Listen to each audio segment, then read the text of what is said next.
FIFA உலகக்கிணம் 2026 100வது போட்டி முடிவுக்கு வந்து 4 அரையிறுதி அணிகளும் இப்போது தெரிவாகி இருக்கின்றன.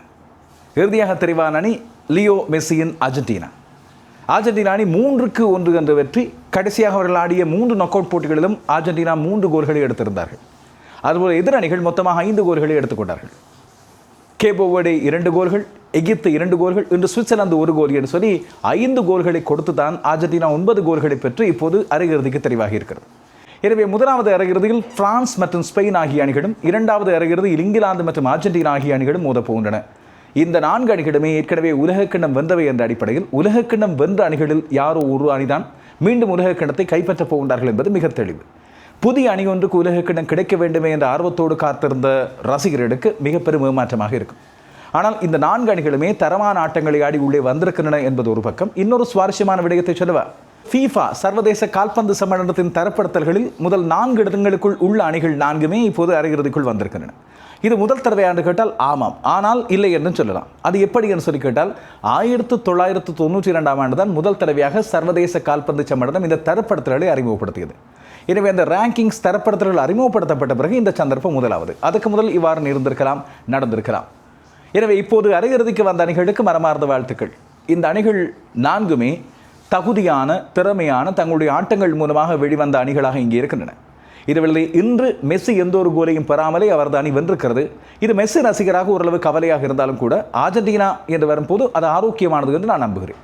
காரணம் என்னோடு சொன்னால், தனியே லியோ மெஸ்ஸியை மட்டும் நம்புகிறாமல் மற்ற வீரர்கள் ஜூலியன் அல்வாரஸ் அர்ஜென்டினா அணியின் எதிர்காலம் என்று கருதப்படக்கூடிய ஒருவர், அதுபோல லோட்டோரோ மார்டினஸ் அடிக்கடி விமர்சிக்கப்பட்டு வந்த ஒருவர். அவர் அர்ஜென்டினாவின் அதிகூடிய கோல் குவிப்பாளர்கள் முதல் 5 பேரில் ஒருவராக இடம் பிடித்திருக்கிறார். ஆனால் முக்கியமான போட்டிகளில் அவர் கோல் பெறுவதில்லை என்ற குறை இருந்தது.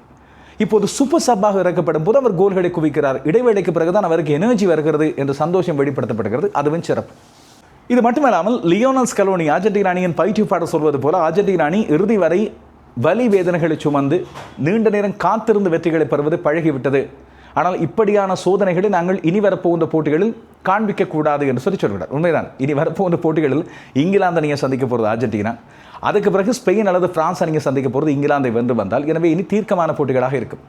இந்த அணிகள் எல்லாமே அர்ஜென்டினாவை பழி தீர்க்க பார்த்திருக்கின்றன. ஸ்பெயின் அணியை பொறுத்தவரையில் ஃபினாலி சீமா என்று சொல்லக்கூடிய ஐரோப்பிய சாம்பியனுக்கும் தென் அமெரிக்க சாம்பியனுக்கும் இடையிலான போட்டியில் அர்ஜென்டினா ஸ்பெயினை வீழ்த்தி இருந்தது.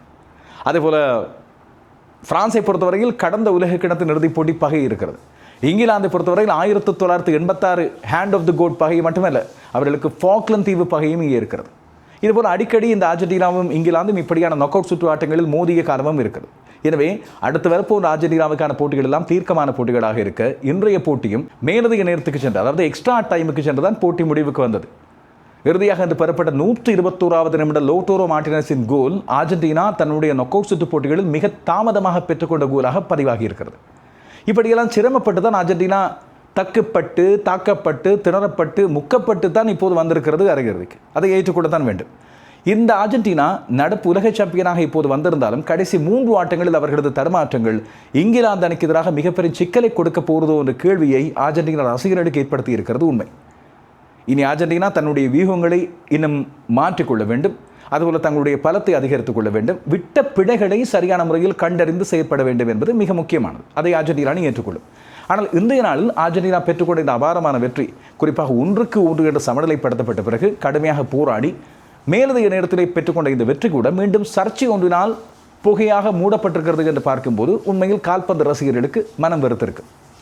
எனது அர்ஜென்டினா ஆடுகின்ற போட்டிகளில் மட்டும் இப்படியான சர்ச்சைகள் வருகின்றன. நடுவர் சர்ச்சை வருகிறது, VAR சர்ச்சை வருகிறது. இன்றைய நாளிலும் அவ்வாறு வந்த ஒரு சர்ச்சை VAR சர்ச்சை. ஆனால் புரியாத மொழி ஒன்றில் பேசியிருக்கிறார்கள் என்று ஒரு சிலர் கேட்டிருக்கின்றீர்கள். மிஸ்டேக்கன் ஐடென்டிட்டி என்ற ஒரு விதி ஒன்று பயன்படுத்தப்பட்டு எம்போலோ என்ற சுவிட்சர்லாந்து நாட்டு வீரர் வெளியே அனுப்பப்பட்டார். அதுக்கான விளக்கமுறை சொல்ல வேண்டியிருக்கிறது. அந்த மிஸ்டேக்கன் ஐடென்டிட்டி என்றால் என்ன என்று சொல்ல வேண்டியிருக்கிறது. இந்த விதிகளை சொல்லும்போது ஒரு சிலர் உடனடியாக ஃபீஃபாவுக்கும் அர்ஜென்டினாவுக்கும் வக்காலத்து வாங்க வந்துவிட்டார் என்று சொல்வதையும் கேட்டிருக்கிறேன். ஒரு சிலர் என்ன செய்ய, விதிகள் புரியாமல் இருந்தால் அதை விளங்கப்படுத்த வேண்டியது என்னுடைய கடமை.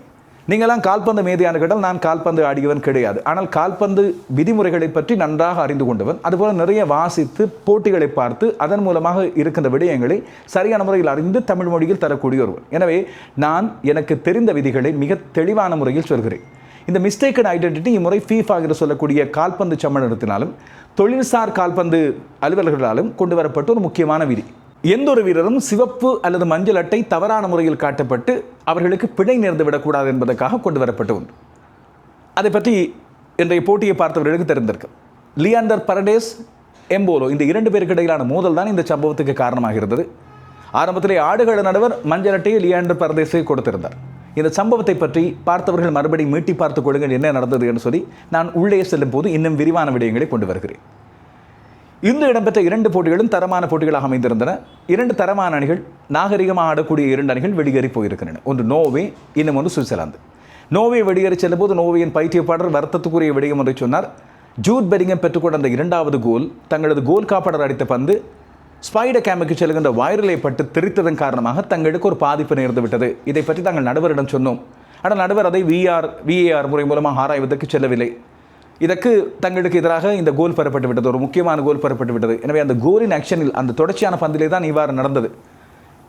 எங்களுக்கு இது பாதிப்பு தான், ஆனால் நாங்கள் இதை குறை சொல்ல விரும்பவில்லை. இங்கிலாந்து திறமையாக ஆடியது, எங்களுக்கு இன்று நாள் சரியான முறையில் அமையவில்லை என்று சொல்லிவிட்டு அவர்கள் போய்விட்டார்கள். சுவிட்சர்லாந்து நாட்டு பயிற்சியாளர் முராட் யாக்கின் சொல்கிறார், இன்று எம்போலோவுக்கு வழங்கப்பட்ட சிவப்பட்டை தாங்கள் எதிர்பாராதது, தங்களால் ஏற்றுக்கொள்ள முடியாதது, அன்அக்செப்டபிள் என்று தான் சொல்கிறார். அநீதி என்ற ஒரு வார்த்தையை அவர் பயன்படுத்தவில்லை. இந்த விதியானது உண்மையில் பயன்படுத்தப்பட்டது ஒரு குழப்பமான விதமாக இருக்கிறது. ஆடுகள நடுவர் தந்த தீர்ப்பு வேறாக இருக்க VAR முறை மூலமாக அது எதிராக தீர்ப்பாக வருகிறது.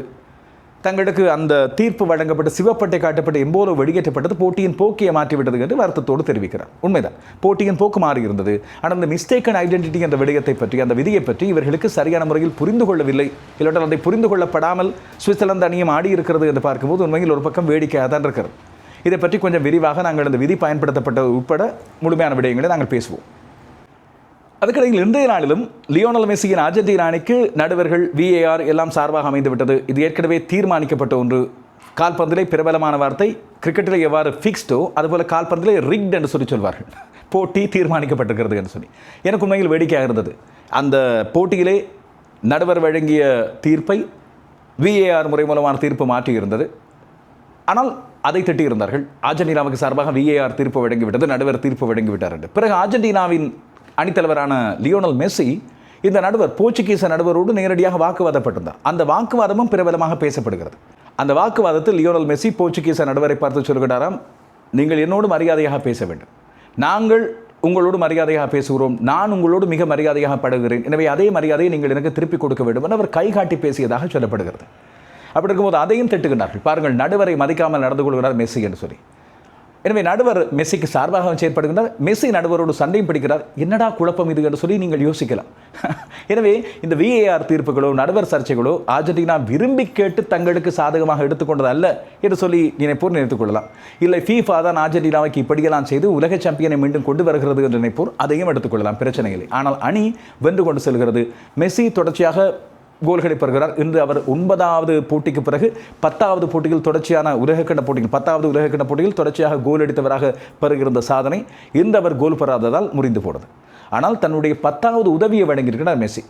முதலாவதாக மெக்காலிஸ்டர் பெற்றுக்கொண்ட ஹெடர் கோனர் மூலமாக, மெஸ்ஸி அடித்த கோனர் மூலமாக பெறப்பட்டது. எனவே அதில் லியோனல் மெஸ்ஸி சாதனை படைத்திருக்கிறார்.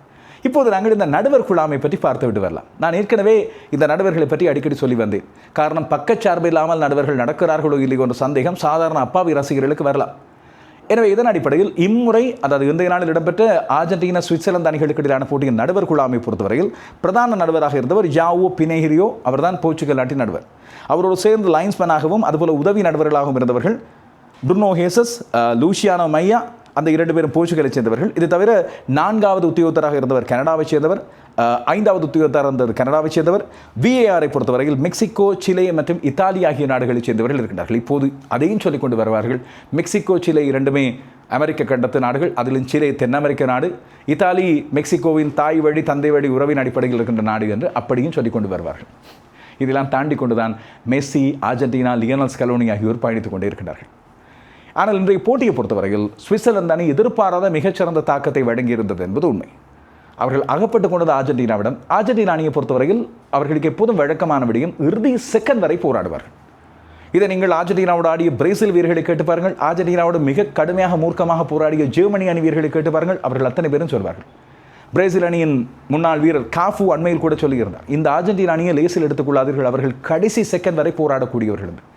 ஜினடின் ஜிடான் முன்பு ஒரு தடவை சொன்னார், லியோனல் மெஸ்ஸியாக இருக்கலாம், முன்பாடிய மரடோனாவாக இருக்கலாம், இடைநடுவே ஆடிய பேட்டிஸ்டூட்டாவாக இருக்கலாம்.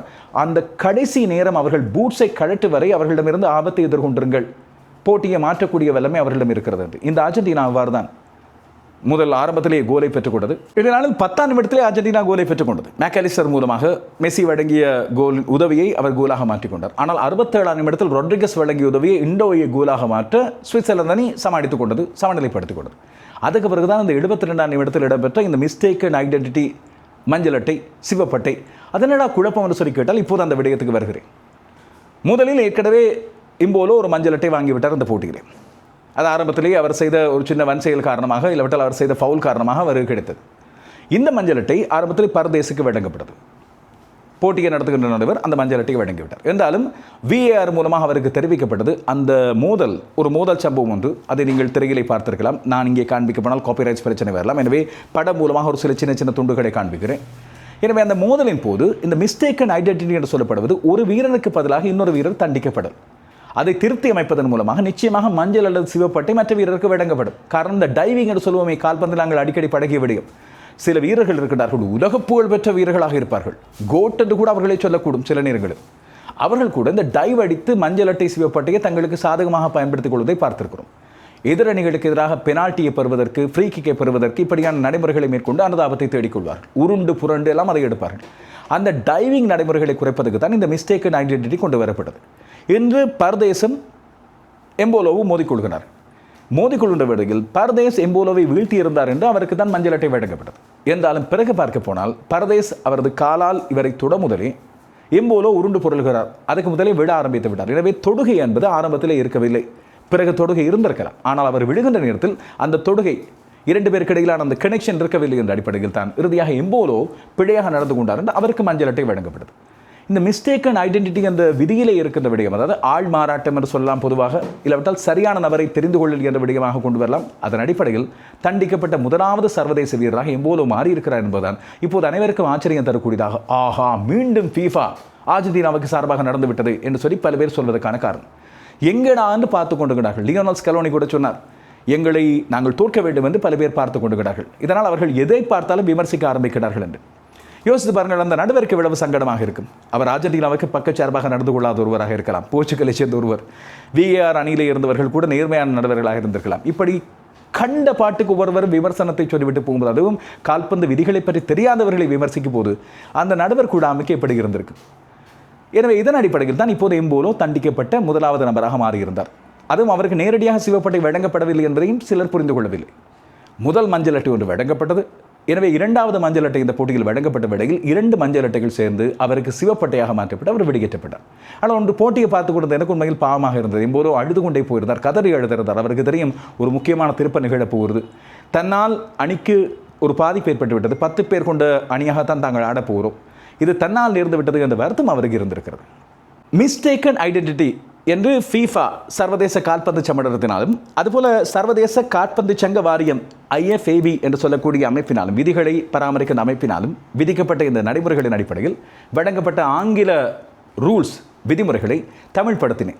காரணம், கால்பந்து ஆடுகின்ற நண்பர்களுக்கு, நடுவர்களாக இருக்கின்ற பல பேருக்கு இது பயனுடையதாக இருக்கும். கால்பந்து ரசிகர்களுக்கும் இனி போட்டிகளை அவதானித்து பார்க்கும்போது கூடுதலாக தேவைப்படும் என்ற அடிப்படையில் அவர்கள் சொல்கிறார்கள், இந்த தவறான அடையாளம் என்பது ஒரு போட்டியின் முடிவையை மாற்றக்கூடிய தவறாக, மேட்ச் சேஞ்சிங் எரர் என்று சொல்லப்படுகிறது. காரணம், ஒரு வீரருக்கு தவறான முறையில் வழங்கப்படுகின்ற மஞ்சள் அல்லது சிவப்பட்டை. ஒரு கள நடுவர் மஞ்சள் அல்லது சிவப்பட்டையை காண்பிக்கும் போது தவறு செய்த உண்மையான வீரருக்கு பதிலாக தவறுதலாக வேறு ஒரு வீரருக்கு தண்டனை வழங்கும் பட்சத்தில் இந்த விதி பயன்படுத்தப்படும். தெளிவாக தமிழிலே சொல்லியிருக்கிறேன். தற்போது புதுப்பிக்கப்பட்டுள்ள VAR விதிகளின்படி மைதானத்தில் நடுவர் தவறான வீரரை அடையாளம் கண்டு கார்டு வழங்கினால், அதாவது இந்த பரதேசுக்கு வழங்கப்பட்டதைப் போல, அதை VAR நடுவர் குழுவினர் சுட்டிக்காட்டி சரியான வீரருக்கு தண்டனை வழங்க முகாந்திரம் அளிக்கிறது இந்த நடைமுறை.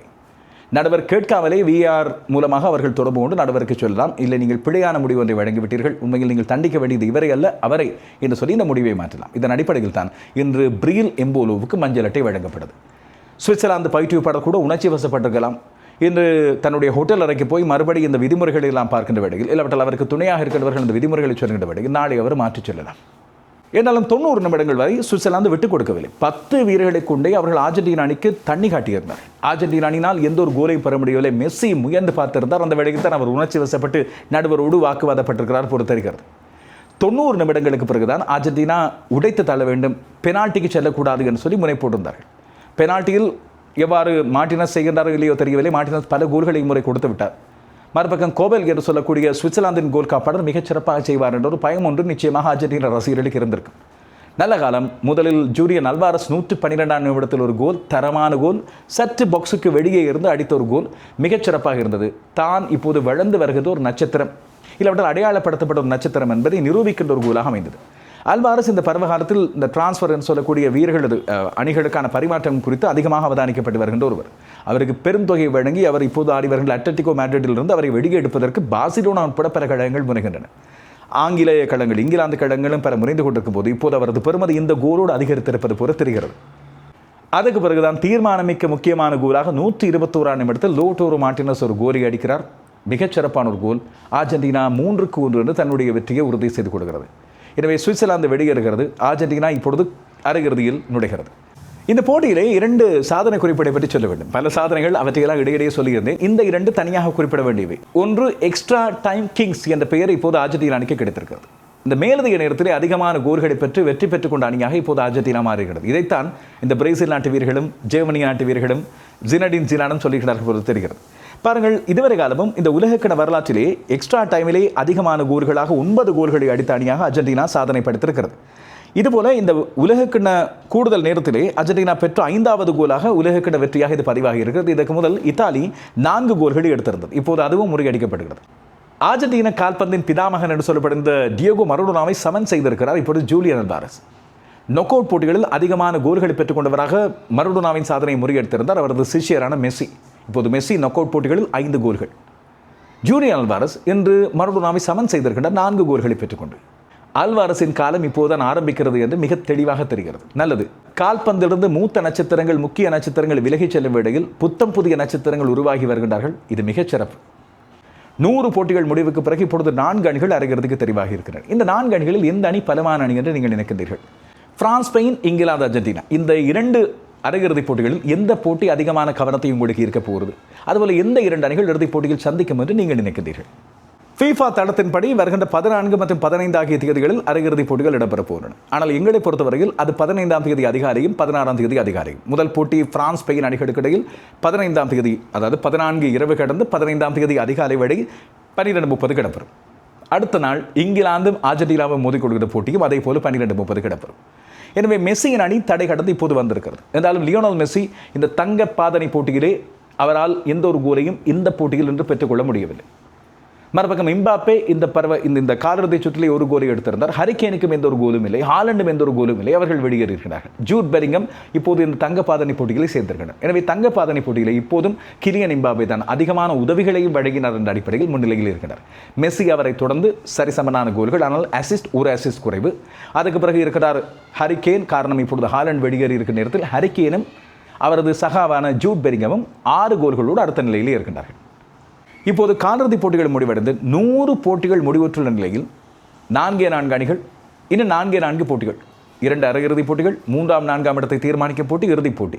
இந்த 4 போட்டிகள் மட்டுமே எஞ்சி இருக்கிற நிலையில் இப்போதைக்கு நடந்த உலகக்கிண போட்டிகளின் தரவுகள், முக்கியமான சாதனைகள், சில முக்கியமான குறிப்புகள் ஆகியவற்றை உங்களுக்கு நாளை ஒரு முழுமையான காணொளி தொகுப்பாக கொண்டு வருகிறேன். இந்த காணொளி தொகுப்பில் என்னென்ன விடயங்கள் இன்னும் சேர்க்கப்பட வேண்டும், நீங்கள் என்னென்ன விடயங்களை பற்றி இன்னும் அறிந்து கொள்ள விரும்புகிறீர்கள் என்று மறக்காமல் கமெண்ட்ஸ் மூலமாக தகவல் அளித்தார்கள். சர்ச்சைகளை பற்றிய விடயங்கள் இருந்தாலும், சந்தேகங்கள் இருந்தாலும் கேளுங்கள். விதிமுறைகளை பற்றிய விடயங்கள் இருந்தாலும் கேளுங்கள். பொருத்தமான இடங்களில் அறிந்து உங்களுக்கான தகவல் அளித்தர காத்திருக்கிறேன்.